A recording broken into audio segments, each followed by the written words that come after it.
ఎవరికైనా పరపురుషుడి మీద కాంక్ష కలిగితే భయపడకండి, బాధపడకండి. ఏమీ దాని గురించి కాదు. పూజామందిరంలోకి వెళ్ళి రామచంద్రమూర్తిని చూడండి, వెంటనే సంసారం బాగుంటుంది, వెంటనే సంసారం. ఎవరికైనా పరస్త్రీ మీద లేని ఆకర్షణ కలిగితే వెంటనే పూజామందిరంలోకి వెళ్ళి లలితా పరాభట్టారక శ్రీమాతా శ్రీ మహారాజ్ఞి శ్రీమత్ సింహాసనేశ్వరి, అందంలో ఆవిడ్ని మించిన వారు లేరు, ఆవిడ సౌందర్య లహరి.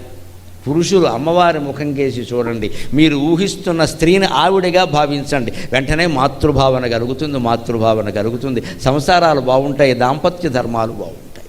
మానవ మనస్సు సహజ దిక్కుమాలిన మనస్సుది, యథవాకర్షణలు కలుగుతూనే చెప్పాం కదా. ఈవేళ కథలో హత్యలే జరుగుతున్నాయండి, దీని గురించి ఏముందో తెలియదు. ఇక్కడ దాన్ని అడ్డుకోవచ్చు, నిగ్రహించుకోవచ్చు, ప్రమాదం లేదు, దూకెక్కలేదు. ఇక్కడ ఎవరి మీద పిచ్చి కోరిక కలగానే SMS పంపేయకూడదు, కొంపలు అంటుకుపోతాయి. పూజామందిరంలోకి వెళ్ళు, అమ్మవారి ముఖం చూడు.